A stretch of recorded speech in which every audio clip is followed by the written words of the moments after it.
dudes? Steven Bump. Dude, I What's just want to up? thank you, Steven. You are a master multitasker. Not only are you sitting in the restroom right now to record this podcast, but you're also recording a podcast, which I greatly appreciate. Just all of that. Just don't stand up without turning your camera off, okay? All right. If you hear any interesting sounds, don't ask. Loud Yeah, noises, grunts of some sort. Where didn't you say your office is in a CrossFit gym? It is. And there is a restroom in the CrossFit gym, but I am not in the restroom. Just so everybody knows. Just so everybody just to knows. make it But clear, I am not in the there is restroom. like a bunch of people throwing around heavy weights right now, right? I actually see them out the window running laps. So I think they're Okay. running today. That's good. Nice. That's good. Nice. Do Well, you hey, dude. partake in that at all ever? Like, do you like send an email and then like go out and get like a quick CrossFit workout and then come back and do some more work? I do. At the moment, though, I'm a little injured. Oh, Ooh, what'd you Grabbing, are do? those all stitches? those are stitches. So grabbing a barbell right now is not a good idea. Yeah. How'd you do Wow. that? Um, well, my wife made a homemade peach pie, which can be dangerous. It's dangerous. So the peach pie is in like a ceramic pie dish, which got stuck to a cookie sheet because like the juices like boiled out, and then the pie cooled, and I was trying to break the pie dish free from the cookie sheet, and it broke free, and then the pie cutter continued on, and I spent half the night in the emergency room getting stitches. Oh man, sorry. That stinks, dude. So limited CrossFit for me right now. Yeah, that's no fun. What's leg day? Leg day every day for you, buddy. Leg day every day. Uh, That's no fun. Well, hey man, besides using the restroom and having giant gashes on your palm, I'm excited at this conversation, Stephen, because you are a dude that we met out here. I don't remember the context of how or why we met. I don't know if it was through TCAM or if we met prior to that for some other connection, I'll real let estate or Stu something. explain how we met. Yeah, Stu I can mean, Stu can do that. But what I will say is, since meeting, you have become one of my favorite people, dude. You got a genuine heart. You love people. You're very introverted, and so you're not as expressive. And but you're coming out of that because of the 20-second hugs that you and I share, which bring me great joy. Because I don't think they bring you joy, but you tolerate it because you're such a kind-hearted, loving individual. And all joking aside, you are definitely somebody that, as Stu and I have invested in Colorado. You're just one of those staples for us and hanging out, growing closer together, and the depth of the relationship, right? Because we're not talking through weather and football type things. We're talking about things of substance, things of significance, things of eternal value. And so I've grown to greatly appreciate you and just the dude you are. So thank you for joining us, man. Hey, thank you. Good to be here. Thanks for inviting me.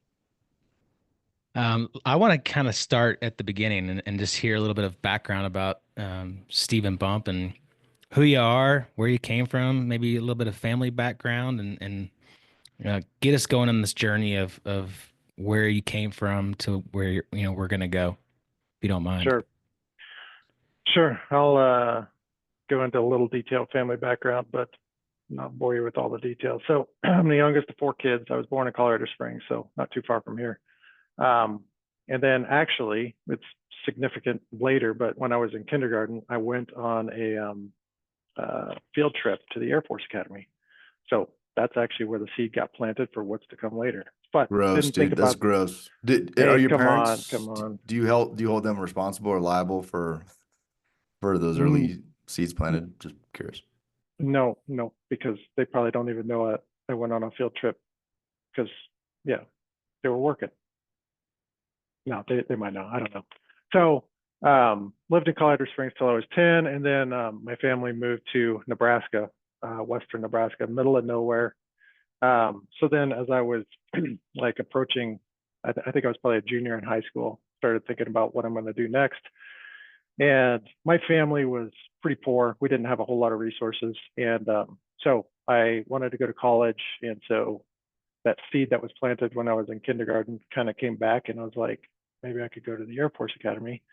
And it's funny because you have to get a nomination from a congressman. And so I applied right around, this would have been 2001, which, if you remember, there was an anthrax scare and that whole anthrax thing was going on. And so no congressman even got my letter requesting a nomination. So I didn't get a nomination.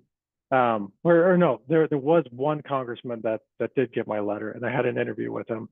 And he asked the question, he said, "Why did you just apply to the Air Force Academy, not any other academies?"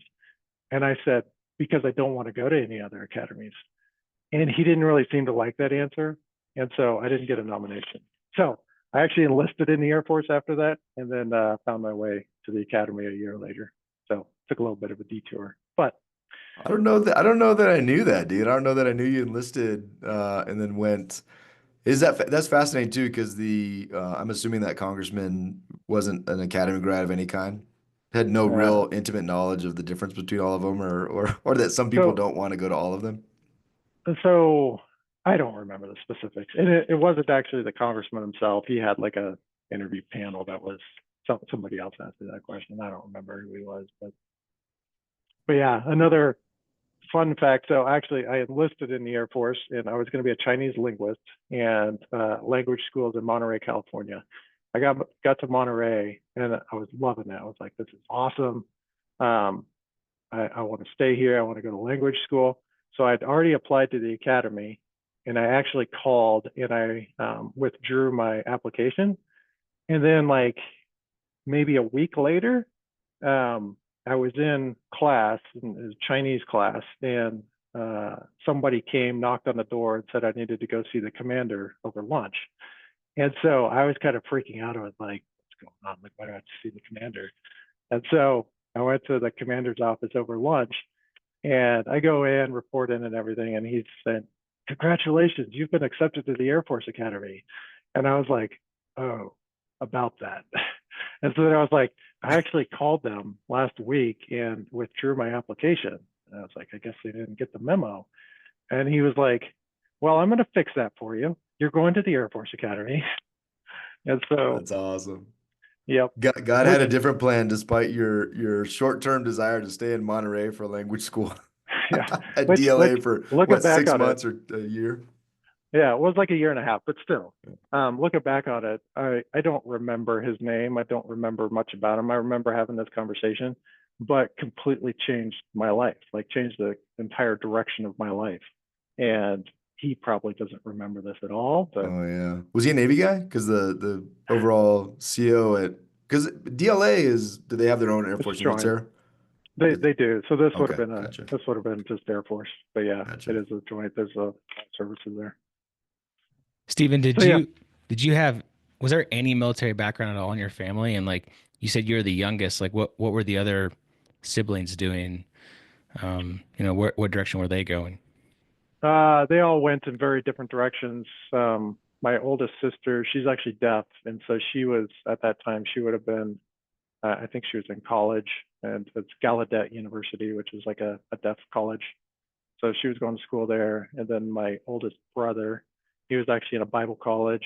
And then my uh, older brother, I don't remember what he was doing at the time. But yeah, no military background. Um, quite frankly, the only reason I ended up in the military was I was trying to get college paid for. Oh, makes sense. Yeah. So you got to the Naval Academy. You got to the Air Force Academy and did your 4 years there, and then what? What was the career choice in the Air Force? So I guess one thing I'll point out while I was at the Air Force Academy, I met my wife, my now wife, Katie. She was a college student at University of Colorado in Colorado Springs. So we met, started dating in college, then got married right after college. And after I graduated, I was stationed at Vandenberg Air Force Base in Central Coast of California. I was a launch vehicle engineer and doing space launch stuff, launching satellites. So I was working specifically on the Atlas V rocket. So that was a really cool first assignment. We stayed there for 3 years. And then I went to Albuquerque, New Mexico at Kirtland Air Force Base. And I did project management in the Air Force Research Lab there. And it was all kind of based on doing satellite research type stuff while I was there. we had 2 kids born while I was there. Kelsey was born a few months after we got there. And then Jackson, our youngest, he was born right before I separated and we moved.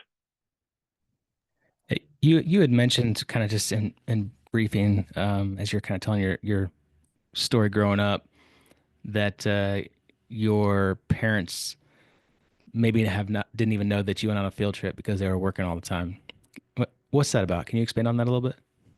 Yeah, and I was somewhat joking. I mean, I'm sure they knew. Yeah, yeah. But my dad, he was a self-employed electrician, and he worked crazy hours. Like, I don't remember when I was younger, my dad ever being home when I woke up. He was already gone to work, and when I went to bed that night, my dad was still at work, and he did that 6 days a week. And Sundays he just crashed and was just, recovering all day. So 6 days a week, I didn't really see my dad.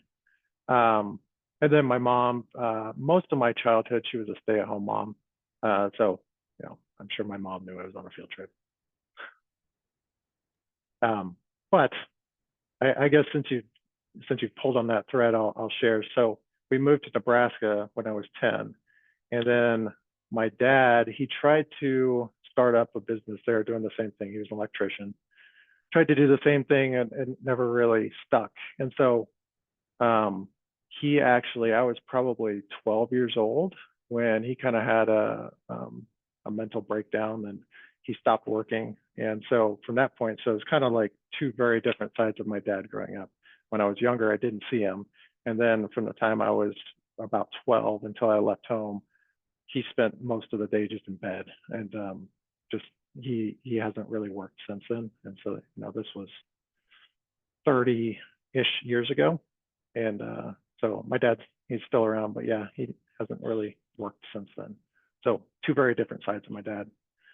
And that was actually, we'll get to the rest of my story later where I talk about the company that I'm building now, but that was a huge factor. And it was kind of a fear that I had with starting my own company because my dad had tried that and it didn't work out real well.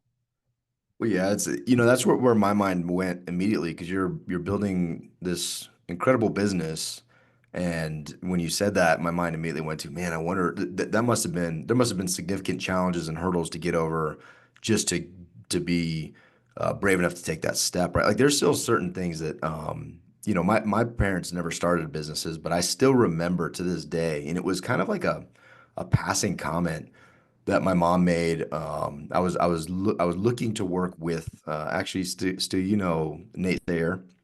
Yeah. So Nate Sayer's a Naval Academy classmate, but I knew him prior. His dad is a builder, and I remember going to my mom being like, "Man, Mom, I really think like this sounds awesome, being a builder, starting a business." And she was just like, "Dude, nobody makes money running a business or starting a business, right?"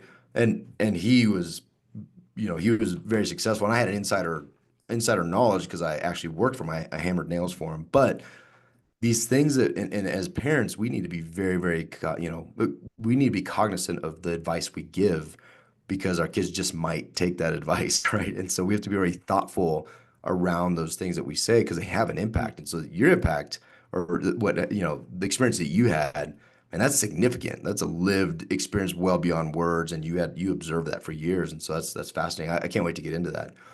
What I find interesting too, as you're talking through your background, our backgrounds somewhat in the military parallel slightly. I was a cryptologic warfare officer, so I had a lot of Chinese linguists that throughout my career that worked for me, buddies that were commanded DLA and in different aspects. But then I was also out here at Buckley doing a mission, an overhead mission, and so you were directly tied to the other end of that. Like sounds like the NRO kind of side to that. So we have, dude, it was meant to be. Stu, if you want to just log off, this could be a conversation between me and my best friend.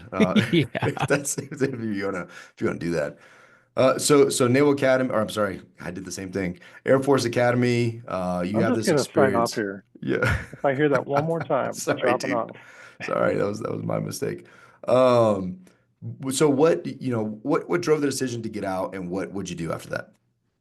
So I guess the primary driver for the decision was my wife was a nurse, so she graduated the same year I graduated, 2008. She was a nurse, and she wanted to go back to school to become a nurse practitioner. And nursing is extremely flexible. So I guess I only had 2 duty stations after the Air Force Academy. Both locations, she basically just walked into a hospital and walked out with a job. But as a nurse practitioner, you have to get credentialed in the States, and there's a lot more that you have to do. So it's a lot less flexible. And so we were thinking forward to, okay, if she goes back to school to be a nurse practitioner, first of all, we have to be somewhere long enough for her to finish school. And then it's going to be much more difficult on her career to navigate a career as a nurse practitioner if we're moving every few years. So that was the primary driver. And I was at a point where 6 years after graduating from the Air Force Academy, I was early enough in my career where I could make a pivot and still have a long career on the outside. So we just decided it was time. So we also, both kids were born when we were in the Air Force. We probably weren't going to have any more kids. And so it just seemed like the right time. And you guys went to Indiana first, right? Indianapolis? We did, which was interesting because when we Heard were it's thinking beautiful about, there. when we were thinking It's about where we wanted to live long term, so we were stationed in Albuquerque, and my wife especially, but me a little bit too, like we don't like winters. And so we're like, it snows too much in Albuquerque. We want to move somewhere where it snows less than Albuquerque. And so I got 2 job offers. One was working for GE in Grand Rapids, Michigan, and the second was working for Eli Lilly in Indianapolis, Indiana. So we took the one that was a little bit further south, and we ended up in Indianapolis, which Does it snow less in Indianapolis? I feel like it snows, like it's just terrible because you can't do the amazing things you can do in Colorado or New Mexico. So does it snow less in Indianapolis than New Mexico? Yeah, I just don't know. The No. Northwest, yeah, or the Northwest, I'm sorry. The Midwest, I feel like you weren't escaping the snow at all. No, it was a complete failure from that standpoint. Yeah.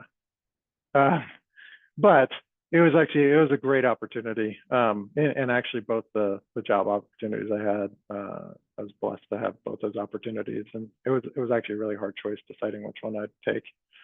But just kind of a funny story that we failed on the avoiding snow part of that. But yeah, so I took a job at Eli Lilly, and I was doing pharmaceutical manufacturing project management. So anytime that they need to scale up their operations and they need a new manufacturing line to scale up those operations, I would manage that as a project manager. And so went to Indianapolis, did that. And then my wife, I mentioned that she wanted to become a nurse practitioner. So that was actually a factor in our decision of where we relocated. Was there a school nearby where she could go back to school? And there was. She went to the University of Indianapolis and got her master's of science in nursing. And yeah, so how long were you there? So you're there, and then like what made you eventually come to Colorado? Um, so we were in Indiana for 7 years. And towards the end of that, I had a couple different roles that I did at Eli Lilly. And the last role had a little bit more flexibility in my schedule than the first role. I was a Six Sigma black belt. And while I was doing that role, I went back to school, got an executive MBA from the University of Michigan. So initially I was driving up to Ann Arbor 1 weekend a month for school. And then COVID hit and it became a remote program.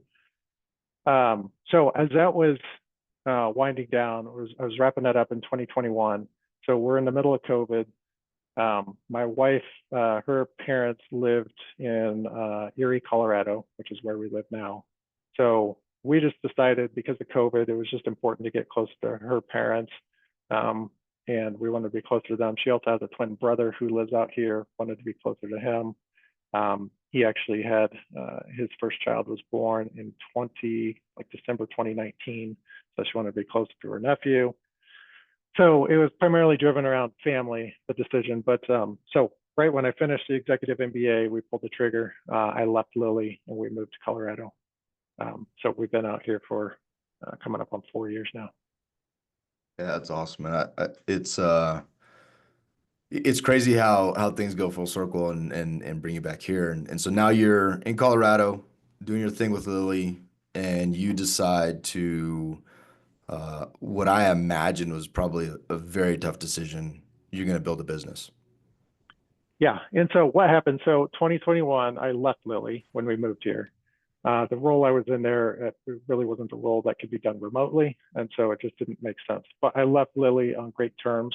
And so there was no hard feelings, didn't burn any bridges or anything. And so I worked for a small consulting firm for a little bit less than a year. And then Lilly came calling, asking if I would come back to manage some projects for them. And so that's what opened the door for me to start my company. I told Lily, yes, I can come back, but I'll come back as a contractor, start a company. And so that's what opened the door for me to start my company, Prosperity. And so I started that 2022, summer of 2022. And so really it was my network at Lilly. I had a strong network, and Lilly was really starting to take off about that point, and they just needed a lot of help. And so I've been riding that wave for about 3 years now, and things continue to just ramp up at Lilly. They're needing a lot of help, and so riding that wave to build out my business. Do you mind talking through a little bit of that decision-making process though? Because I think there's a lot of, especially our listeners, vet heavy. There's a lot of highly capable, highly motivated, driven individuals, and I'm not necessarily a proponent for W-2, no W-2, start a business or not. Like I think we have to follow God's purpose the way we were created, and that in and of itself, that process to figure not to figure out, but to open our ears, listen, and drive towards a direction that is purpose driven. I think that process alone is difficult. But you add to that some of the baggage that we carry, whether it's our experiences in the military, whether it's what we not whether it's it to include the stuff that we have, the baggage that we bring with us everywhere we go from childhood. I'm just curious how you worked through that process. Excuse me. And what were some of the biggest hurdles that you had to get over to really make the decision to start Prosperity? I think you had about 5 questions buried in that single question. Yeah, just answer them all, please. Whatever order you That's what he desire. does. I'm just going to pick whatever question I want to answer.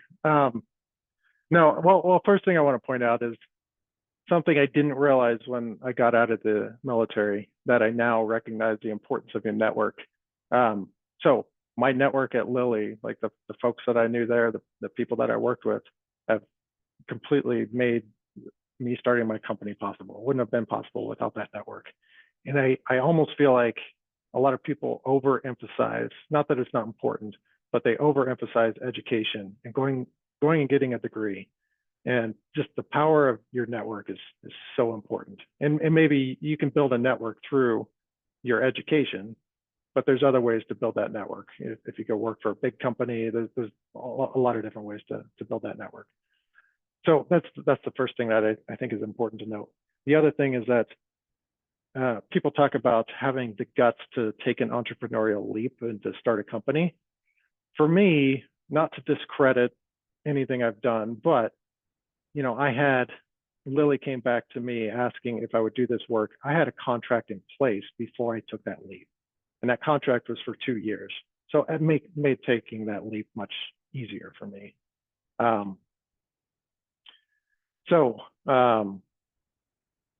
Yeah, I can't remember the other questions you had buried in there. Well, and I think it's important though, you highlighting that, because a lot of people, they talk about luck, right place, right time. And I don't really believe, I think, what do they say luck is when opportunity meets preparation or something like that, whatever. Something like that. But you were intentional around the things that you were doing that enabled that to happen, right? Like, one of the things I love right now, and it just came to mind because, we're talking to you, but I think I probably sent 4 or 5 texts yesterday to connect people in different businesses.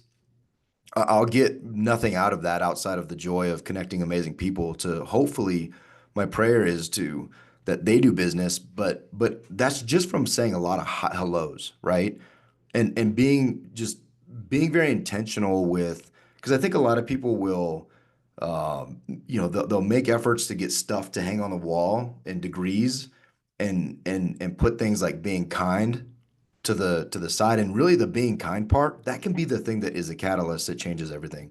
Stu and I were talking about this. There's a number of things, opportunities that we're looking at, and the resume oftentimes becomes a formality just to check a box in the process, right? The real interview, the real process happens well outside of any kind of formalized thing. And then it ends up being like, hey, dude, I think you'd be awesome at this. Just send this thing here just so we could check the block. But that's not really where I think the best opportunities aren't caught that way. I think they're caught For through sure. things that we're doing right now, right? For sure. Yeah. And I mean, if you're looking for your next opportunity and you're going to a job board and posting your resume, good luck. That's not how the world really works. It's all through your network. And even the last person that I hired, um, it was somebody that I had met him last November. We had dinner together. He reached out and said he was interested in working together. One thing led to another. I did not hire him based on his resume. Um, if he had just applied to a job, it probably would have gotten filtered out for whatever reason. It was all through networking. Yeah, that's awesome, man. I think, and there's when we talk about networking, I also think there's a misperception around that. And my version of networking is reach out to people, be curious, right? Ask questions, and then ideally you're trying to offer a value. And it's not all about, hey, here's my card. Like, it drives me nuts on LinkedIn. I may completely get off LinkedIn because the number of financial advisors and planners that send me the in-mail messages, and it's all like, David, saw that you whatever. I mean, it's just completely generated. Just fill in the blank with your name. Let me sell you these things. Jump on my Calendly so I can sell you these things. And it's such a turnoff, dude. It's such a turnoff. But I am actually jumping on a call Friday with a financial advisor because it was such a different experience. Right? This guy like interacted, and he's like, hey man, let's connect. And I, we're just chatting back and forth, but it was all around the relational aspect, the rapport building. And so if you're listening to this and you're in a place where you want to do something different, you're thinking about networking, don't just take a stack of cards. I'm not belittling that. Have your cards to reach out, but what are you taking to the networking? What are you offering? And even if all you're offering is kindness and connection, dude, that's an amazing start. It's a better start than most people in their networking efforts. For sure. Stephen, I want to pull on the family string a little bit. You mentioned that your dad was at one stage was always gone and always working, and then changed to, you know, not doing much. I had a similar experience with my dad. My dad moved away, and when I did see him again, he was just nonstop work. Like, we would just hang out in his office all day long and watch him work, and that was spending time together. And that's made an impact on me too. Like, as we transition from military, my kids, were still super young. Part of the reason why getting out of the military was I wanted to be at home, and so I didn't want to go on any deployments anymore. And then going into entrepreneur world, and I got caught up in the entrepreneur, like, hustle grind mentality. And now, through another transition, looking at other opportunities, that's been a sensitive topic for me. Is like, I don't want to get back into a role where I'm either like traveling all the time, gone all the time, leaving before they wake up, and coming back where, when they're already in bed. Like, I don't want that, right? Explain to me kind of this side of the decision making process, from through all your transitions, right? Like, and how your family background has impacted those decisions. Yeah. So much that I want to unpack there. Let's do it. The first thing is, so I'm an engineer, and I'm pretty analytical. And every major decision, there's been two key things that have been a part of every major decision, career-wise or family moving or whatever, is because I'm an engineer, I create a decision matrix and come Love up it. with all the criteria that's important.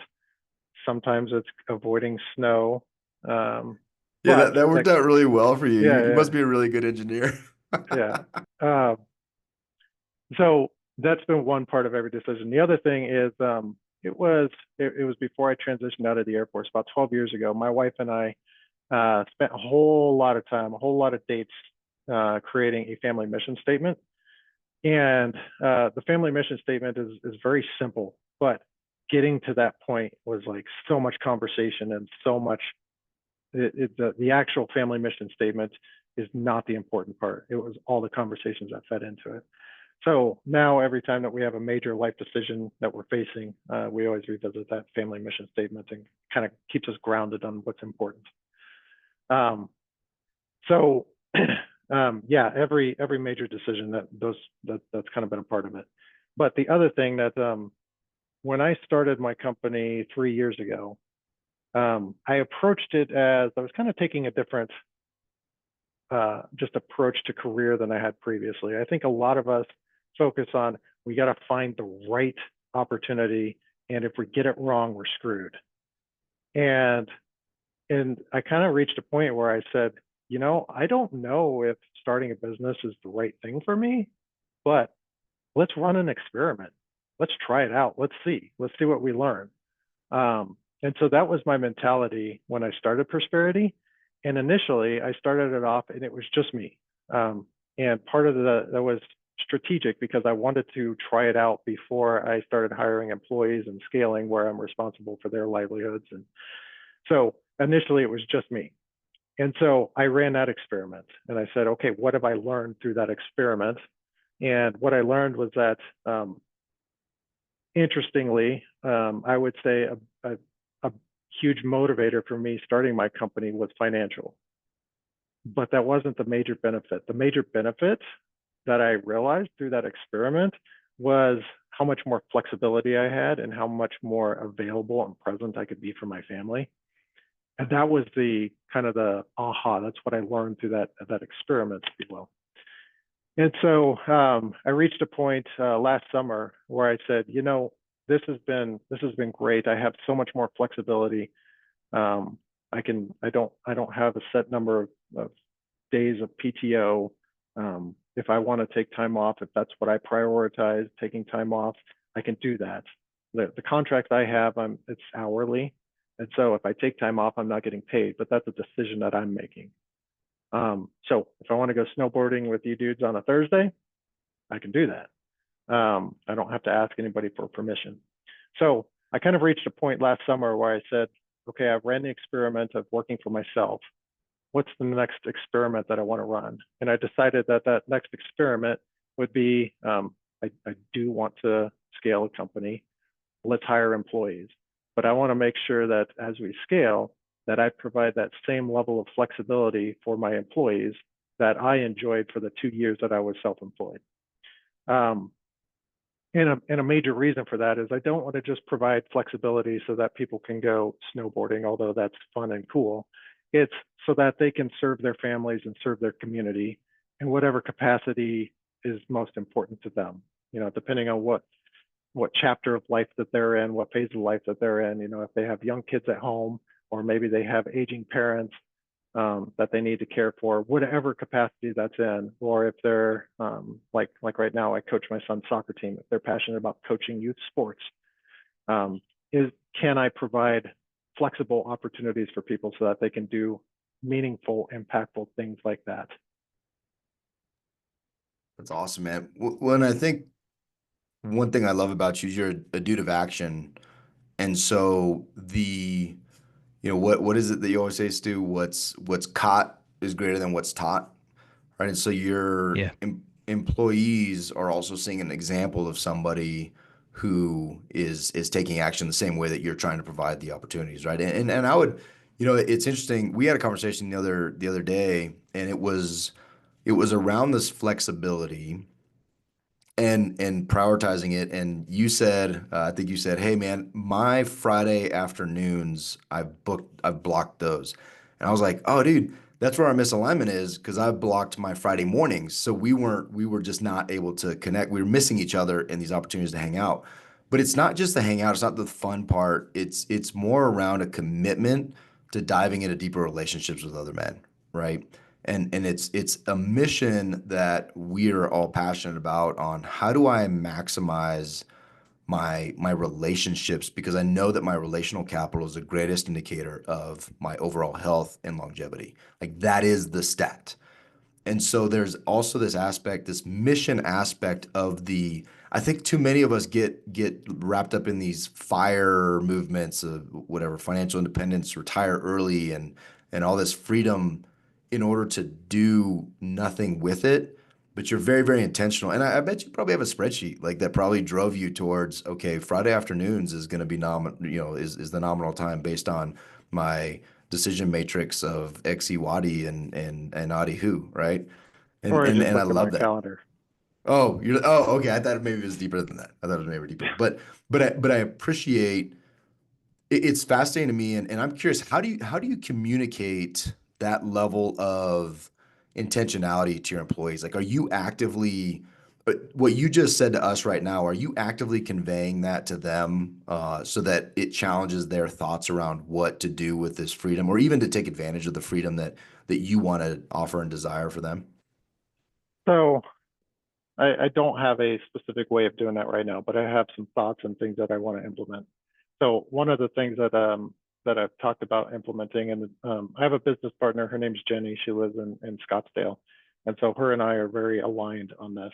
Um, and so one of the things that we've talked about doing is in our recurring staff meetings, just asking the question from everybody, what have you done to serve your family or community in the past week?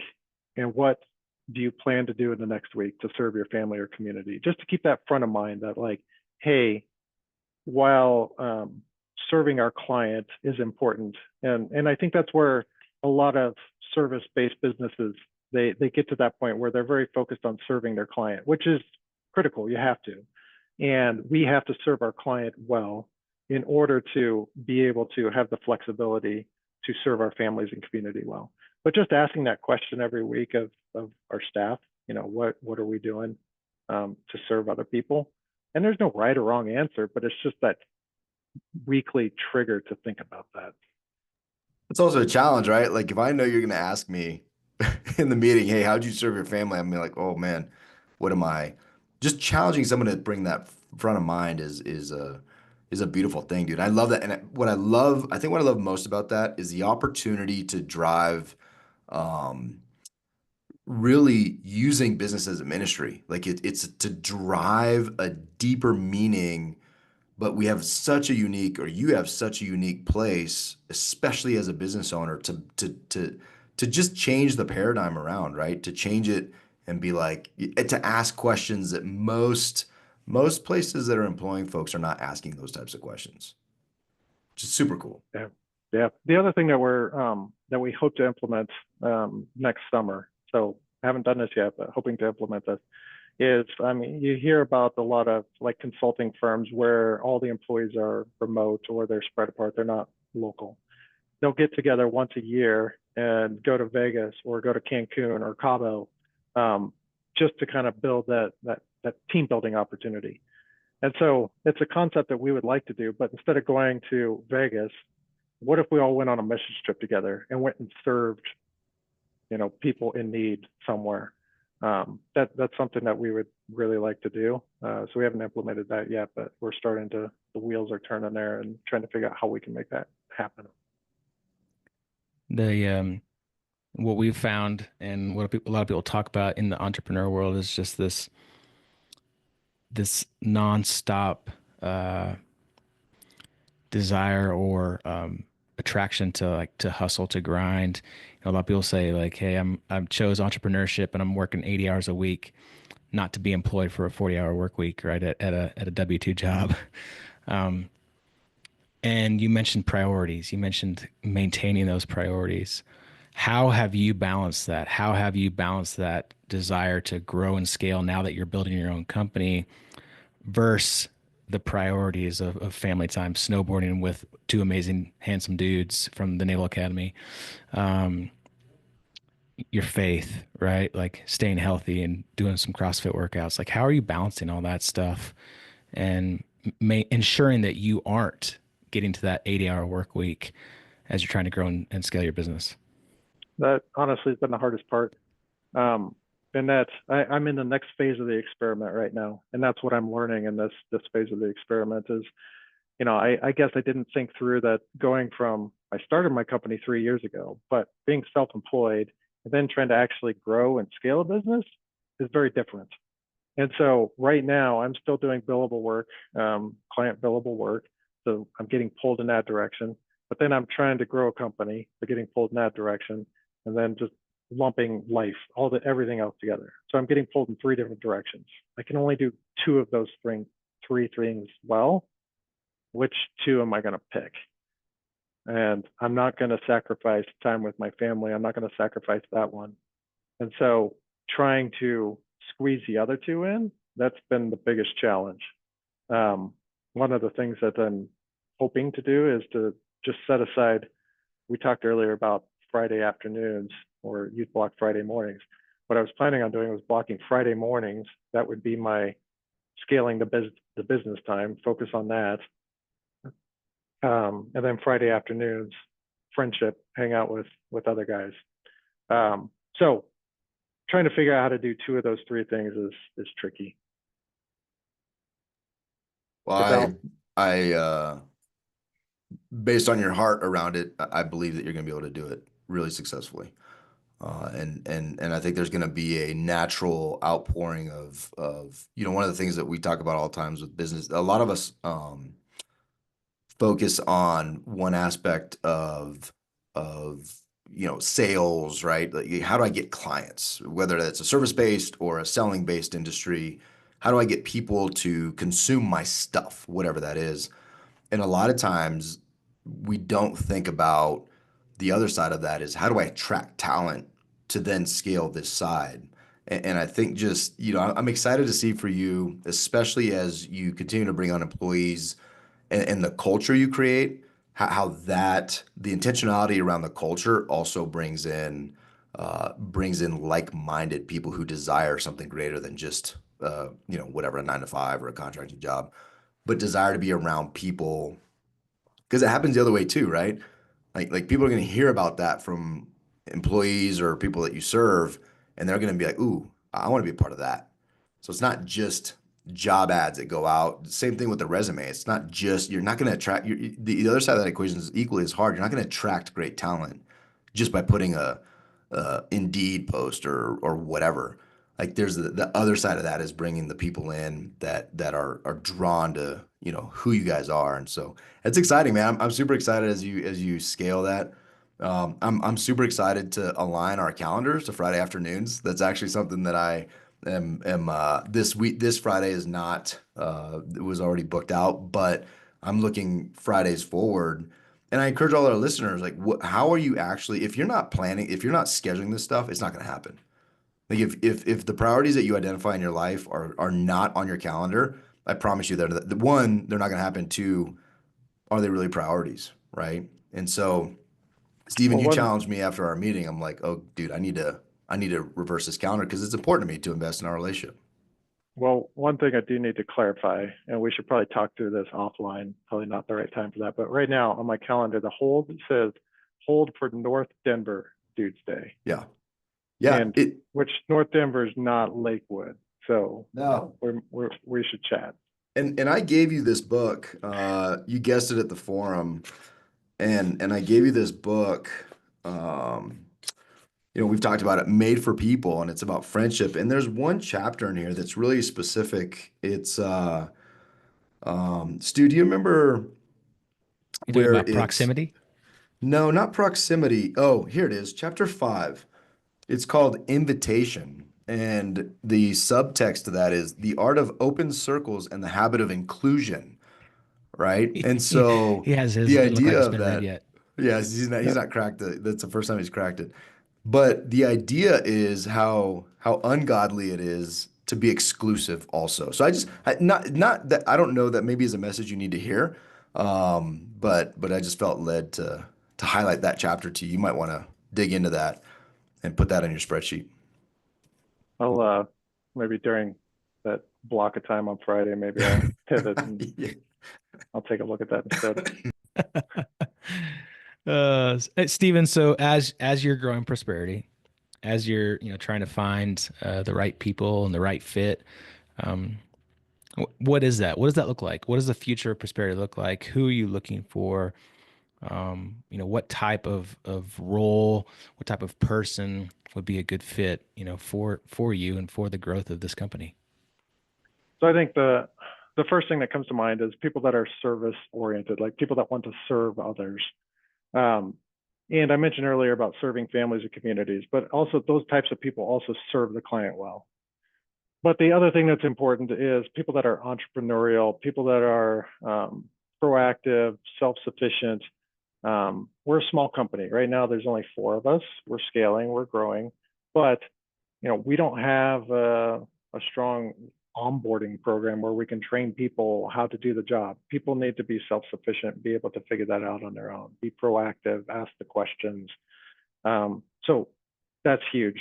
The other thing right now, and this is just for, I'm going to say the next year, we really need people who have experience in pharmaceutical manufacturing. We want to get to a point where both Jenny and I can step aside and we can focus on onboarding people, training people. So people that don't have that pharmaceutical manufacturing experience, we can come alongside them and help to onboard them, help to get them trained. Unfortunately, we're not there yet.